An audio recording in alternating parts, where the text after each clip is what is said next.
Hey guys, welcome back to my channel.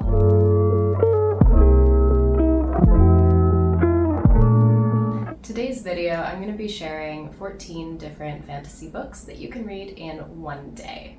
I have quite a variety here. I have a few graphic novels, some novellas, some short stories, and a few full novels that are both adult and YA. I'm going to be talking about them starting from the shortest book to the longest. I am getting over a cold, so if my voice devolves into the gravel of a 50-year-old chain smoker, that is why, and I'm very sorry. But we'll just see how far we can get. So starting off with our shortest book, that is Galatea by Madeline Miller. I think you get the most out of this one if you are already kind of familiar with the myth of Pygmalion and Galatea, because it's a retelling of their story. So Pygmalion is like a sculptor who has a special ability where everything he kind of creates comes to life.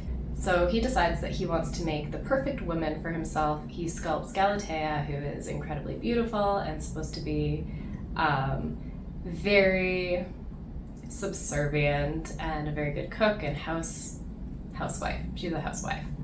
But he doesn't take into account that she actually is alive and has her own sort of ambitions and desires and is really keen to get away. She wants to escape. So Madeline Miller has written a really brief, like 20-page book about her story and how she kind of runs away because she has a daughter. This one is really quick, and I enjoyed how she stayed pretty true to the actual myth, but there is kind of a way of phrasing things and describing things I find very beautiful. Madeline Miller is so good at highlighting female presence and female stories in the classics, and she really hits the nail on the head with this one again. I don't want to give too much away about this one. It does stay fairly true to the original source material, but it's very short, so I just want to kind of put it out there for you to discover if you want. Up next is our first graphic novel, that is Sleeper and the Spindle by Neil Gaiman. This one is also a really great audiobook. It has multiple narrators and a lot of like ambient sounds and sound effects that kind of help dramatize the experience, and it makes it quite magical. It's only about 1 hour long. But the story is basically kind of a dark mashup of the Sleeping Beauty and Snow White. So there's two princesses, and one is going to go rescue the other. And then the story kind of unfolds from there. This one is a really nice twist on sort of the classic familiar fairy tale, and it makes it feel really fresh with the sort of feminist sapphic twist. If you really like this one, I will kind of throw in a bonus. He did do another one, Snow Glass Apples, which is obviously based on Snow White, and that one is really good as well, but I did kind of prefer Sleeper and the Spindle. It has the same kind of like dark fairy tale feeling, and then the illustrations are just beautiful. They feel very like rich, but also kind of honor the original fairy tale-esque feel of the story. Up next is Prosperous Demon by KJ Parker, aka Tom Holt. This one is 112 pages. Oh, not even. This one is 101 pages, and the first proper novella that I'm going to be talking about today. It follows a narrator who is an exorcist and is nameless throughout the story, and he has a very dark, dry sense of humor because he doesn't really give a about whether the people he's excising actually survive or how well they do. He just really has it in for the demons. And one of these demons has a long-standing feud with him, and so they're kind of constantly antagonizing one another and making these sort of dry, witty comments or like sarcastic comments at one another. It's pretty amusing because they're both kind of vile people. I feel like this might apply to fans of Joe Abercrombie because the main character is morally gray, probably on a good day, but it doesn't feel that dark maybe as some of Joe Abercrombie's stuff, because the sarcasm and the humor of the characters is, as well as how it is written, is just great. I also want to talk about Silver in the Wood, which is another very short novella that is written by Emily Tesh. And this one is kind of about the greenman. It's about a man named Tobias who is tethered to a forest. and he kind of lives this like very peaceful life in the forest with dryads. And then his neighbor comes and moves in, and his neighbor is a folklorist named Henry Silver. And Henry is like kind of a curious guy. He kind of makes it his business to go around and learn about the lore and the history and the folklore of the surrounding area. And so he goes poking around and things kind of unfold from that. This is an LGBTQ story, which is completely different from Prosper's Demon in like theme and tone, but I really think it's lovely, and it might kind of appeal to people who liked For the Wolf by Hannah Witten, just because there's the element of like that man connected to the trees and like this very earthy green magical sort of feel. Okay, following that, I have Untethered Sky by Fonda Lee. I did mention this in my spring TBR, so I won't spend too much time on it, but essentially it's about a young woman named Esther who teams up with a rook named Zara, and Esther has recently been orphaned after her family was killed by a group of manticores. And so this story kind of explores the relationship between the rook and the girl and what their journey is like as she's seeking revenge. Another great one is The Ocean at the End of the Lane by Neil Gaiman. So this one is kind of dark and magical, like you would kind of expect of any Neil Gaiman book, and I feel like it's a really nice way to dip your toes into his work if you're not ready to commit to like a full-size novel. It's basically about a man, I don't think that he has a name, the narrator is nameless, so it follows him returning to his hometown where he's going to attend a funeral. And he goes down to the end of this lane where he grew up on and has sort of these memories of himself as a boy and what his life was like growing up there. And a lot of these memories sort of feature this little girl that he was friends with. And there was something kind of almost supernatural about her.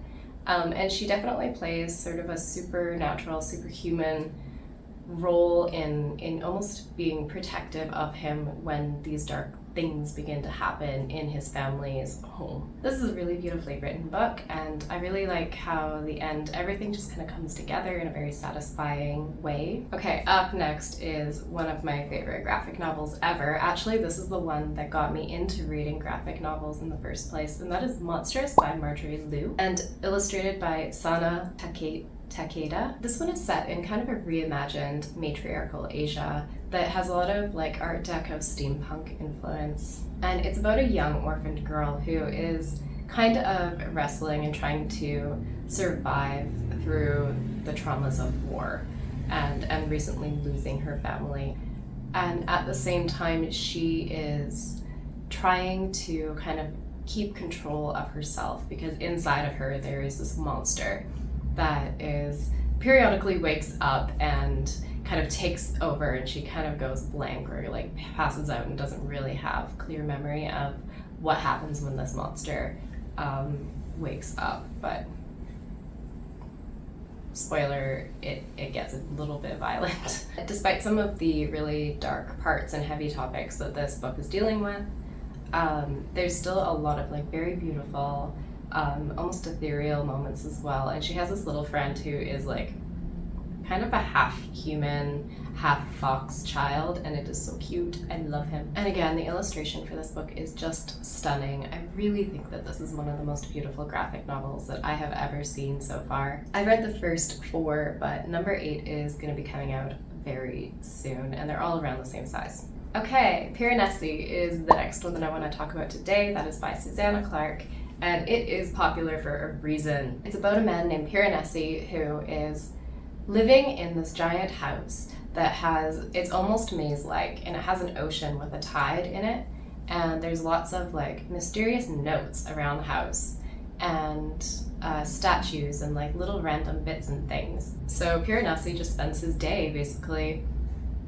exploring the house and like walking around, and has these rituals and routines that he goes through. But there's also another person in the house that he sees periodically called the Other, and he also is assisting the Other with some research. And I think that's all I really want to tell you about this story. I think this is really one of the best books to just go for the ride and take the information as it comes and try to figure out what's happening as the story unfolds. I feel like it's almost a reverse descent into madness in some ways, but not really, but kind of. It doesn't really make sense. Things are confusing in the beginning, but they start to kind of unfold and open up as you're reading the book in this really like masterful way. I just think it's such a beautiful book. It has bittersweet feelings at the end in some ways, like a little sad, but also a little bit awe. Another short novel that I think you could pick up and finish in a day, depending on how fast you read, I suppose, is House of Hollow by Crystal Sutherland. Now this one, some people might feel like this kind of edges into horror a little bit, and I think, like, to an extent I agree, but I don't think that it is really scary or like a fear or like eeriness that stays with you after the book so much. It's more of like a tension, and some sort of unsettling things happen during the book that kind of adds to the suspense and the mystery. So it's about three sisters. The main character is Iris, and she's the youngest sister.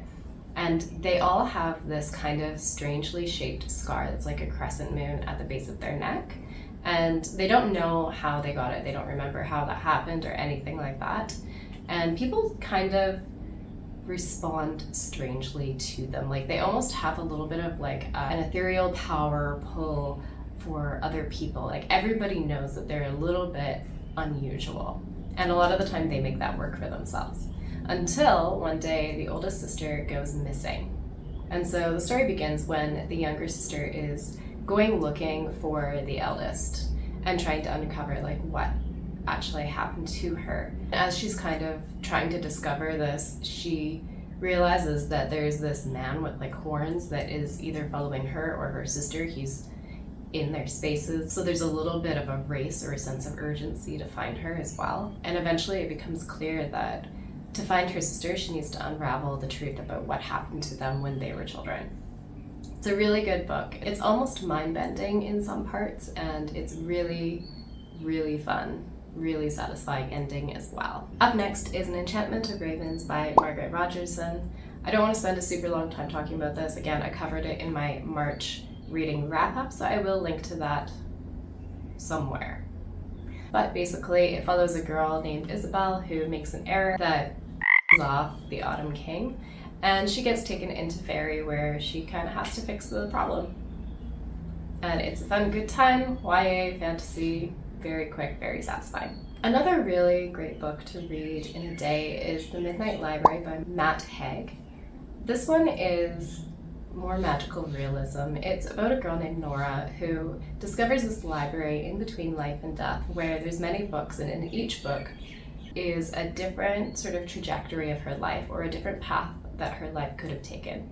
And so she's kind of able to open each one and explore like what would have my life been like if I had dated that guy, or if I had gone to school for this instead. So she has sort of a night where she's able to explore all of her regrets and see if maybe she wants to exchange her current life for a different one. As usual, Matt Haig just wrote this amazing book that is so comforting, and I feel like this is a great book for anybody to read, but especially if you're ever in a situation where you have to make a hard decision, this might be a really great book to check into, because I feel like it's just a really magical, beautiful book that can put a lot of perspective on decisions that feel really big.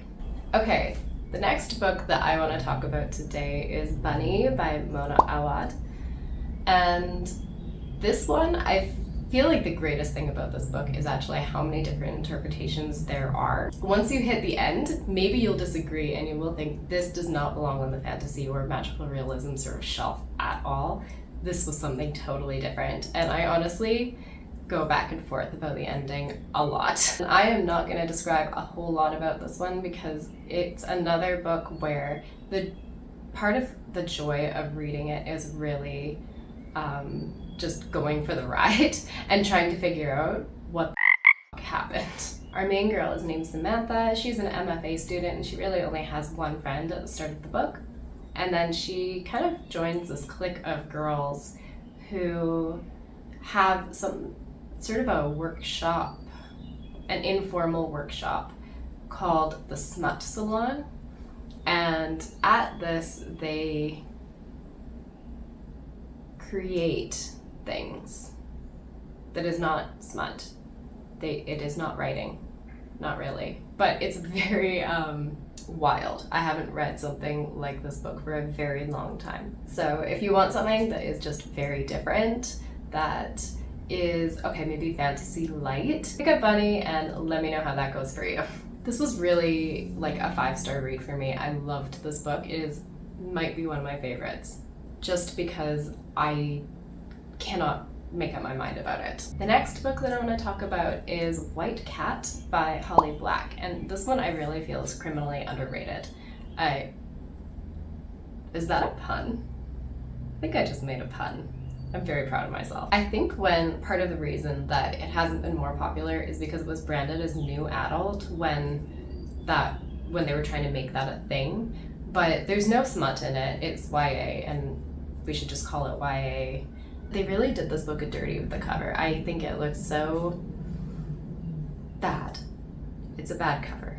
I don't like it. And then they tried to do another cover, and it also doesn't sell me anyway. This is the first in a series, and each book is like very, very short, like about 300 pages. I read the whole series in a weekend very quickly. It's very fast, very readable. So this book follows Castle, who is a young guy who is from a family of curse workers.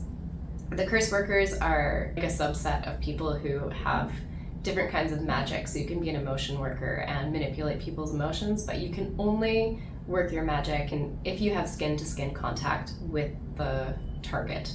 Hence the gloves that everybody is wearing, which really adds to sort of like the gangster vibe. I'm being kind of vague, but I really think this is one of the best magic systems in YA ever. I love it.